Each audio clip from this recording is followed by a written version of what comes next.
towards preserving Kolkata's extraordinary living legacy. Let us ensure that future generations inherit not fragments of memory, but a city whose soul still survives.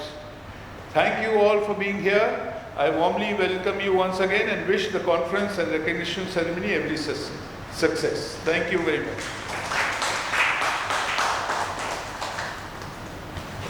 Thank you so much, sir. May I now request Dr. Moloy Pete, the founder and CEO of Positive Barta, to say a few words on how he is trying to convert our Bengal in a different way. So, Dr. Pete, after you.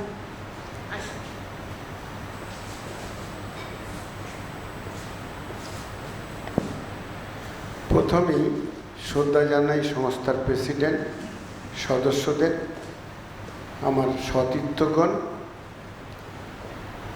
আমরা আলোচনা করছি, শুনলাম president সাহেবের কথা।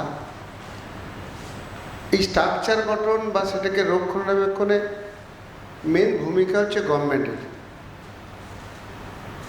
আমরা আলোকপাত করতে পারি, একটি নতুন সরকার এসছে, স্ট্রাকচারাল বিষয়ে নজর দিয়েছে বলে আপাত দৃষ্টিতে আমাদের মনে হচ্ছে। সাধুবাদ জানাই যে হেরিটেজ রক্ষার জন্য প্রথম ভূমিকাটি সুন্দরভাবে পালন করতে লেগেছেন। বিতর্ক আসতে পারে যে কর্মসংস্থা যে সমস্ত মানুষজন করছিল তাদের কি অবস্থা হবে। আমরা এই বিতর্ককেও শ্রদ্ধা জানাই, বিকল্প ভাবতে হবে সকলকে নিয়ে।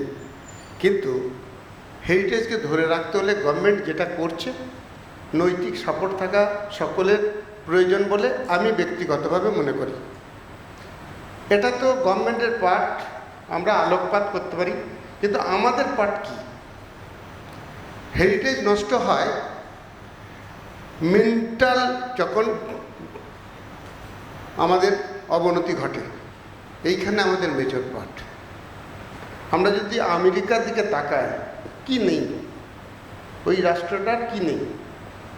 আজকে সবচেয়ে খারাপ অবস্থার দিকে রাষ্ট্রটি চলে যাচ্ছে বলে আমি ব্যক্তিগতভাবে মনে করছি।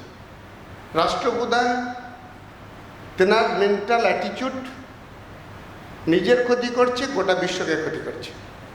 সেই জন্যে প্রথম যেটা দরকার মেন্টালি গ্রুমিং করা। এটা ওপর থেকে নিচে অবধি সমগ্র মানব সমাজের এই মেন্টাল গ্রুমিং করার দিকে চিন্তা ভাবনা করি। আমাদের এই এক দুনিয়ার সৃষ্টি, এটা অন্য কিছু নয়। ফেসবুকের মতো একটা সোশ্যাল সাইট যেটি খুব রিসেন্ট আমরা লঞ্চ করছি। শিল্পবান্ধব পরিবেশ তৈরি করা, পজিটিভ খবর পরিবেশন করা এর কাজ। কিভাবে এটা সম্ভব? প্রতিটি গ্রামে একজন করে মাকে আমরা এআই ট্রেনিং দিতে চাইছি ডিজিটাল সিস্টেমে, বিশেষ করে 5টি পরিষেবা, যাতে করে তারা ইমপ্লিমেন্টের জায়গায় আসতে পারে। এগুলি হলো স্বাস্থ্য, শিক্ষা, ট্যুরিজম, খেলাধুলা, এন্টারটেনমেন্ট। আজকের দিনে সবচেয়ে বেশি কাজটা করতে পারবে কারা? মহিলারা। কেন? দূরত্ব এটা জিরো হয়ে গেছে ডিজিটাল সিস্টেমের মধ্যে দিয়ে। স্কিলটা এআই দিয়ে দিচ্ছে। এরপরে যেটা লাগে শিল্পের ক্ষেত্রে বা শিল্পের কর্মীর ক্ষেত্রে 3টে জিনিস: ডেডিকেশন, ডিটারমিনেশন আর অনেস্টি। এই 3টে মহিলাদের মধ্যে সবচেয়ে বেশি আছে। কারণ একটি মা, আমি বাচ্চা নেব, এর চেয়ে কঠিন ডিসিশন আর কিছু হতে পারে না, তিনি নিচ্ছেন। আর ওই বাচ্চাটাকে আমি যতদিন বেঁচে থাকবো তাকে রক্ষণাবেক্ষণ করব। শিল্পে এর চেয়ে বেশি এফোর্ট লাগে না। তাহলে অলরেডি ঈশ্বর প্রদত্তই হোক বা মেন্টাল গ্রুমিংয়ের জন্য সৃষ্টি করাই হোক, তার কাছে শিল্পে কাজ করার মতো তিনিই বেস্ট, অথচ বাড়ি থেকে করতে পারবে। তাই সবচেয়ে শিল্পবান্ধব পরিবেশ তৈরি করতে পারলে, মেন্টাল গ্রুমিং যদি করতে পারি, তাহলে আর শিল্পের ছেলের অভাব নেই। প্রতিটি বাড়িতেই এই ধরনের মহিলা অন্তত ভারতবর্ষে আছে। কিভাবে এই শিক্ষাটা দেওয়া যাবে? অলরেডি আমরা স্টার্ট করেছি। 2টি পর্যায়ে আমরা ট্রেনিং করাই। 3টের সময় একটা বৈকাল আর 9টার সময় একটা ট্রেনিং হয়, মাঝে একটা 7টার সময় প্রশাসনিক মিটিং হয়। প্রত্যেক গ্রামে একজন করে এআই মা তৈরি করতে চাইছি। তিনি গোটা গ্রামকে মোবিলাইজেশন করবেন এবং এই 5টি পরিষেবা গ্রাম থেকে পাবে। প্রথম একটা উদাহরণ দিই, তাহলে আমি কি বেশি টাইম নিয়ে নিচ্ছি ম্যাডাম একটু বলে দেবেন, তাহলে আমি কিন্তু আমি তো আবেগী ছেলে, এইটাই অসুবিধা। প্রথম যেটি দরকার সেটি হচ্ছে হেলথ। আমরা ডিজিটাল হসপিটাল তৈরি করছি, নামকরণ করেছি শান্তিনিকেতন ডিজিটাল হসপিটাল। টেলিমেডিসিনের ডাটা সেখানে ইনপুট থাকবে, অতএব তার সমস্ত ডাটা থাকলো পৃথিবীর যে কোনো প্রান্তে সে যখন যাবে তখন তার কিছু হলে সঙ্গে টেলিমেডিসিনের জায়গায় যখন তিনি প্রবেশ করবেন, অতএব আমাদের এই হসপিটালে যখন প্রবেশ করবেন তখন এআই তার ডাটাবেস থেকে বলে দেবে এই ধরনের রোগ হয়েছে। এটা সম্ভাবনা বলে দিলেই ব্যবসা যেনারা করেন বা পরিষেবা যেনারা দিন নিজেদের ইন্টারেস্টে ওই হসপিটালে যুক্ত থাকবেন। চাণক্য হসপিটাল নাম করছি যখন এখানেই বলি, ধরুন চাণক্যের কাছাকাছি গেছে, এরপরে ওলা উবেরের মতো দেখতে পাচ্ছি কতগুলো হসপিটাল বা নার্সিংহোম অথবা ডাক্তার বা পরিষেবা কেন্দ্র রয়েছে।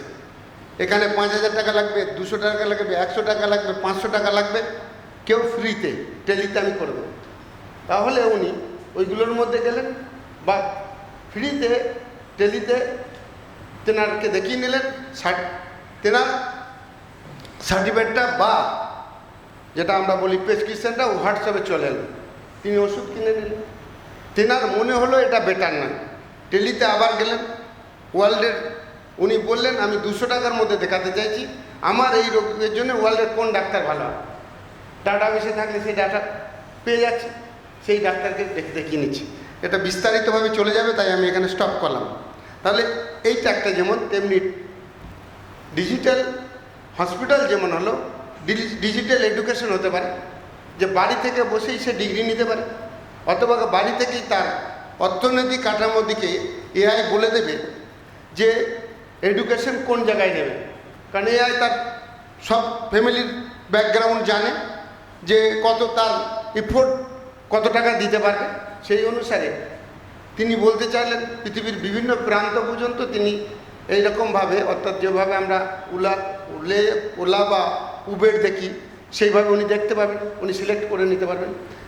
কর্মসংস্থা দরকার আছে, এক মাস্টারমশাই বলল আমার এই ডিগ্রি আছে, আমি জব চাইছি।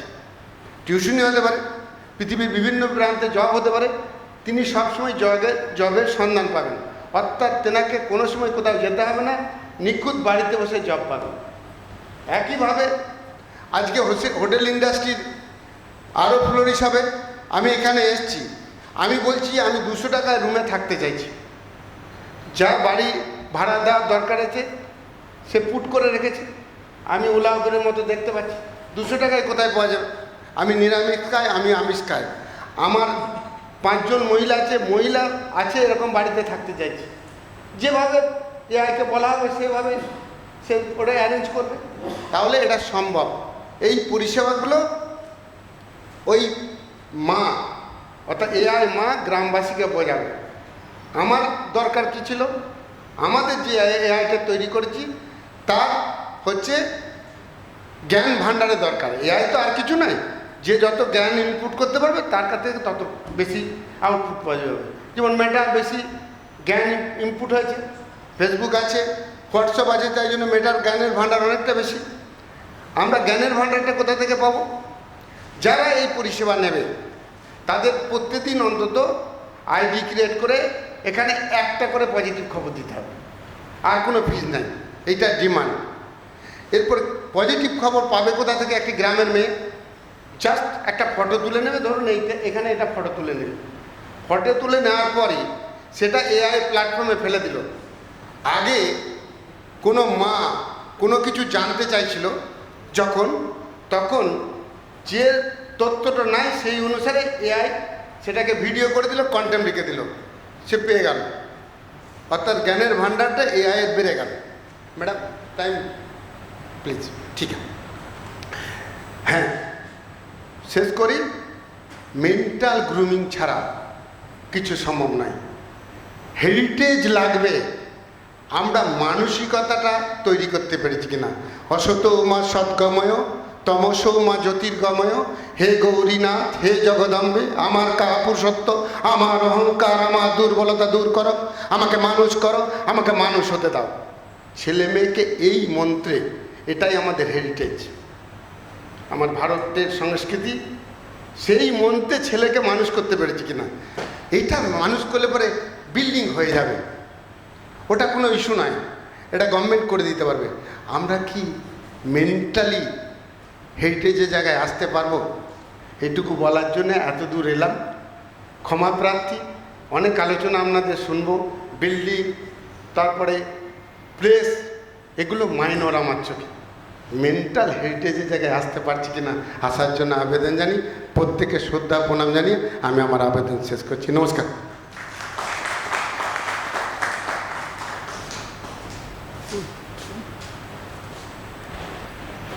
Thank you so much, Tiki. We have to have that vision, we have to have that mentality to not only build heritage but to maintain heritage. And it is in this line we are extremely thankful to our guest of honor, Mr. Prashanto Sharma, the Managing Director of Chanuk Hospitals. We request him to come to the podium and narrate his stories and the beautiful heritage hospital which he has given